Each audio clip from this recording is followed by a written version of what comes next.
27 మంది అమ్మాయిలు గల్లంతయ్యారు. 14 మంది చిన్నారులు చనిపోయారు. 17 మంది పెద్దవాళ్ళు ఈ వరదల్లో కొట్టుకుపోయారు. ఈ వరదల్లో మరణించిన పరిస్థితి. ఈ గల్లంతైన వాళ్ళ కోసం గాలింపు చర్యలు కొనసాగుతున్నాయి. మీరు చూడొచ్చు అక్కడ ఎటువంటి పరిస్థితులు ఉన్నాయనేది. మరి ముఖ్యంగా 25 నిమిషాల్లోని వాళ్ళు తమ కళ్ళ ముందు ఆ నీటి మట్టం పెరగడం గమనించామని చెప్తూ ఉంటే ఏకంగా 45 నిమిషాల వ్యవధిలోని ఆ నీటి మట్టం ఏకంగా 26 అడుగులకు చేరుకుంది. ఇప్పటికే ఈ ఘటనలో 850 మందిని రక్షించినట్టుగా అక్కడ ప్రభుత్వం చెబుతోంది. దాంతోపాటు 100 మందిని హెలికాప్టర్ల సాయంతో ఎయిర్ లిఫ్ట్ చేశామంటూ కూడా అక్కడ ప్రభుత్వం చెబుతోంది. మీరు చూడొచ్చు ఆ నది గౌడలూప్ బహుశా ప్రొనౌన్సియేషన్ గురించి అటు ఇటు అయ్యొచ్చు. బట్ గౌడలూప్కి సంబంధించిన ఆ నది దాదాపుగా 26 అడుగులు. అది కూడా ఎంత తెలుసా, 26 అడుగుల నీటి మట్టం పెరగడానికి కేవలం 45 నిమిషాలు మాత్రమే పట్టింది. మీరు చూస్తే ఆ నదీ ప్రవాహానికి పెద్ద పెద్ద చెట్లు కొట్టుకుపోతున్నాయి. కొంతమంది అయితే ఆ చెట్లెక్కి ఐ థింక్ నేను ఒక అమ్మాయి ఏకంగా 35 కిలోమీటర్లు కొట్టుకుపోతే ఆ చెట్టు మీదకి వెళ్ళి తనను తాను కాపాడుకుంటే రెస్క్యూ సిబ్బంది ఆమెను గుర్తించి హెలికాప్టర్ సాయంతో ఆమెను రక్షించారు. ఆ విజువల్ మీరు చూడడం జరుగుతోంది ఆర్టీవీ స్క్రీన్ మీద. ఆ రెస్క్యూ సిబ్బంది అక్కడికి చేరుకుని అదుగు ఆమెను అక్కడి నుంచి రెస్క్యూ చేస్తున్న విజువల్స్ మీరు చూస్తున్నారు. రెస్క్యూ సిబ్బంది అక్కడికి చేరుకుంది. హెలికాప్టర్ సాయంతో రెస్క్యూ సిబ్బంది ఆమెను రక్షిస్తున్న విజువల్స్ మీరు చూస్తున్నారు. అమెరికాలో వరద బీభత్సం కొనసాగుతోంది. మరి ముఖ్యంగా 2-3 రోజులుగా భారీ వర్షం కురుస్తోంది. ఈ భారీ వర్షం నేపథ్యంలో ఇప్పటికీ 100 మంది పూర్తిగా అంటే 51 మంది మరణిస్తే మిగిలిన వాళ్ళకు సంబంధించి మిగిలిన వాళ్ళు గల్లంతైన పరిస్థితి ఉంది. ఆ గల్లంతైన వాళ్ళ కోసం గాలింపు చర్యలు కొనసాగుతున్నాయి. గత 2-3 రోజులుగా భారీ వర్షాలు ఇటు టెక్సాస్ను ముంచేస్తున్నాయి. టెక్సాస్ రాష్ట్రాన్ని వరదలు ముంచేస్తున్నాయి. ఎడతెరిపి లేకుండా వానలు కురుస్తూ ఉండడంతో ఇక్కడ నదులు ఉప్పొంగి ప్రవహిస్తున్నాయి. లోతట్టు ప్రాంత ప్రజలను ఇప్పటికీ సురక్షిత ప్రాంతాలకు తరలించడం జరిగింది అక్కడి ప్రభుత్వం. మరి ముఖ్యంగా అక్కడ టెక్సాస్ ఎమర్జెన్సీ మేనేజ్మెంట్ ఉంటుంది కదా, వాళ్ళు ఏం చెప్తున్నారో తెలుసా? వాళ్ళ నిర్లక్ష్యం ఏ స్థాయిలో ఉందో మనకి ఇక్కడ క్లియర్ కట్గా అర్థమవుతోంది. వాళ్ళు ఏమంటున్నారంటే, మాకు వాతావరణ శాఖకు సంబంధించి సమాచారం ఉంది, అయినా ఇంత వరదలు వస్తాయని చెప్పి ఊహించలేదని చెప్పి వాతావరణ శాఖ ఆల్రెడీ చెప్పిందిగా. వాతావరణ శాఖ చెప్పినప్పుడు ఒక్కసారి వాళ్ళ గురించి మాట్లాడుకునే ప్రయత్నం చేద్దాం. అంతకన్నా ముందు విజువల్స్ చూడండి. ఇళ్లలోకి నీరు వెళ్ళిపోయాయి. మొత్తం ఆ ఊరంతా ఖాళీ చేయాల్సిన పరిస్థితి వచ్చింది. ఎందుకంటే భారీగా వరద నీరు ఇళ్లలోకి చేరుతోంది. ఆ నీటి ప్రవాహం చూడండి. ఇళ్లలోకి నీరు చేరుతున్న క్రమంలో నీటి ప్రవాహం చూడండి. ఇక్కడ నదుల్లో నీటి ప్రవాహం చూడండి. పూర్తిగా ఆ పరివాహక ప్రాంతాల్లోకి వరద నీరు చేరుకోవడంతో అక్కడి ప్రజలు నానా ఇబ్బందులు ఎదుర్కొంటున్నారు. వరద ప్రవాహం అంతకంతకు పెరుగుతూ ఉండడం అక్కడ వారిని ఆందోళనకు గురి చేస్తోంది. ఆ విజువల్స్ మీరు చూడొచ్చు. మరి ముఖ్యంగా ఆ వరద పరివాహక ప్రాంత ప్రజలు ఇప్పటికే సురక్షిత ప్రాంతాలకు తరలిపోయారు. మరికొంతమంది తమ వాళ్ళ కోసం అక్కడే పడిగాపులు కాస్తున్నారు. కొన్ని వందల వాహనాలు కొట్టుకుపోయాయి. అక్కడ పరిస్థితి ఆ బీభత్సానికి సంబంధించిన విజువల్స్ మీరు చూస్తున్నారు ఆర్టీవీ స్క్రీన్ మీద. ఒక్కసారి చూడండి వాళ్ళు ఏమంటున్నారంటే కనుక మరి ముఖ్యంగా అక్కడున్న ఆ ప్రాంత ప్రజలు ఏం జరుగుతుందో మాకు అర్థం కావట్లేదు, అసలు ఏం జరుగుతుందో మాకు అక్కడ పూర్తిగా అర్థం కాని పరిస్థితి ఉంది అంటూ కూడా. ఇదంతా కూడా మీరు చూడొచ్చు. ఆ నదీ పరివాహక ప్రాంతం పక్కన బెంచ్లు వేసుకుని కూర్చొని వాళ్ళు ఎప్పుడూ నేచురల్గా ఎంజాయ్ చేస్తూ ఉంటారు. ఆ పచ్చదనాన్ని ఎంజాయ్ చేస్తూ కాస్త టీ కాఫీ తాగుతూ కుదిరితే అలా ఆ బర్గర్ పిజ్జా తింటూ వాళ్ళు అక్కడ ప్రాంతాన్ని రోజు ఎంజాయ్ చేసే ప్రాంతం. వాళ్ళు ఊహించలేదు.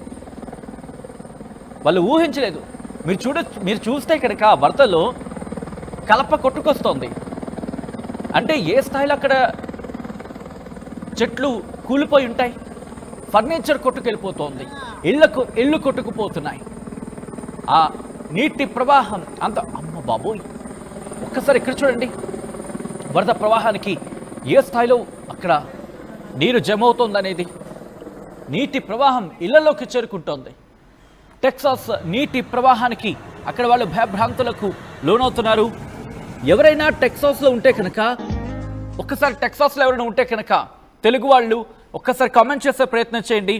ఎందుకంటే వాళ్ళకి ఇప్పుడు దాదాపుగా కాస్త తెల్లారుతున్న సందర్భం అవుతుంది కాబట్టి ఎవరైనా ఆ ప్రాంతంలో ఉన్నా, అమెరికాలో ఎవరైనా తెలుగు వాళ్ళు ఉన్నా కూడా కామెంట్ చేసే ప్రయత్నం చేయండి. సో దట్ ఇక్కడ ఉన్న వాళ్ళు కమ్యూనికేట్ చేసే ప్రయత్నం చేద్దాం.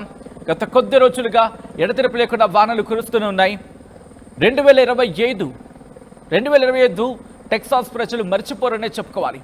ఎందుకంటే టెక్సాస్ చరిత్రలోని అత్యంత తీవ్రమైన వరదల్లో ఒకటిగా నమోదయ్యే అవకాశం ఉంది అంటే అర్థం చేసుకోవచ్చు.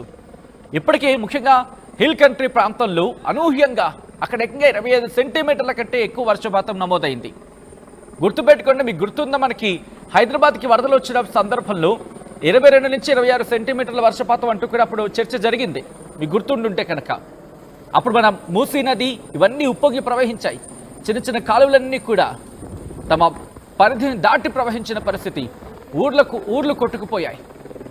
అటువంటి సిచ్యువేషన్, కొట్టుకుపోవడం ఇన్ ద సెన్స్ ఆ మేరకు ప్రభావం చూపించాయి. ఇప్పుడు టెక్సాస్లో కూడా అటువంటి పరిస్థితి ఉంది దాదాపుగా. మరి ముఖ్యంగా మాట్లాడుకుంటే 2015 తర్వాత టెక్సాస్ రాష్ట్రంలో భారీ వర్షాలు. అప్పుడు 2017లో వచ్చిన సందర్భంలో మెమోరియల్ డే వారాంతంలో సంభవించిన ఆ వరదలకి అనేక మంది ప్రాణాలు పోయాయి పాప. అప్పుడు బాస్ట్రాప్ కౌంటీ కావచ్చు, హ్యూస్టన్ కావచ్చు, ఆస్టిన్ వంటి ప్రాంతాల్లో తీవ్రమైన ప్రభావం చూపించింది. అంతకన్నా ముందు 2001లో కావచ్చు, 2001కి సంబంధించి ట్రాపికల్ స్టార్మ్ ఎలిసన్ అంటూ కూడా మాట్లాడుకున్నారు. ఆ ప్రాంతంలో హ్యూస్టన్ని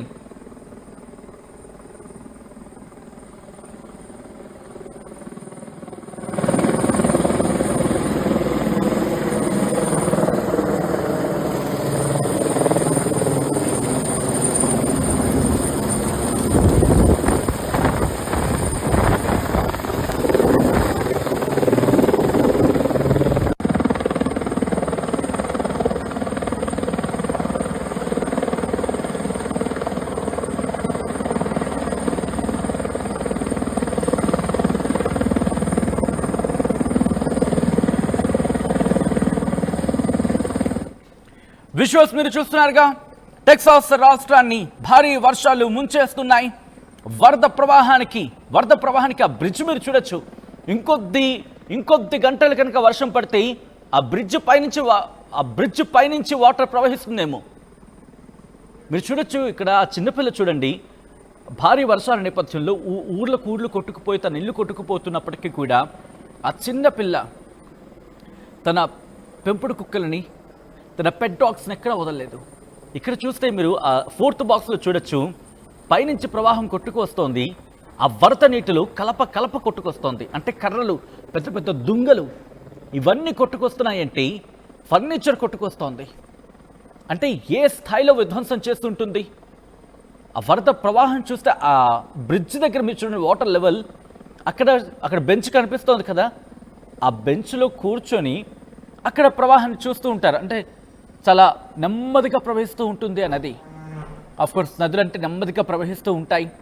వాటిని ఆ సొంపుగా వెళ్తూ ఉన్న ఆ కెరటాలని చాలా ఆ నది ప్రవాహాన్ని, నదీ తీరాన్ని చూస్తూ ఆస్వాదిస్తూ ఉండేవాళ్ళు ఆ బెంచుల్ని తాకి వెళ్తోంది. మీరు చూడొచ్చు, చిన్నపిల్ల అక్కడ వరద ప్రవాహానికి ఆ పెట్ డాగ్స్ కావచ్చు, లేకపోతే స్ట్రే డాగ్స్ని కావచ్చు, వాటిని కాపాడుతోంది.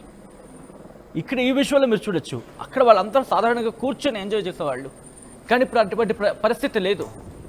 ఇది కంప్లీట్గా అమెరికా ప్రభుత్వం నిర్లక్ష్యం కాదా? ఆ న్యూ విజువల్స్ మీరు చూస్తున్నారు. కార్లు ఊర్లు కొట్టుకుపోయిన తర్వాత కాస్త వాటర్ లాగేసింది. మీరు చూడొచ్చు, కార్లు అదెవరో ఆ కార్ని అలాగే వదిలేశారు పాపం. వాళ్ళకి ఇంకా ఆప్షన్ లేదు. ఇప్పుడు ఇక్కడ కారులో కనుక ఉంటే కొట్టుకుపోతుంది. మీరు చూడొచ్చు, పెద్దాన్ని పారిపోతున్నాడు అక్కడి నుంచి. ఎందుకంటే వరద ప్రవాహం ఆ స్థాయికి నానాటికి పెరిగిపోతోంది.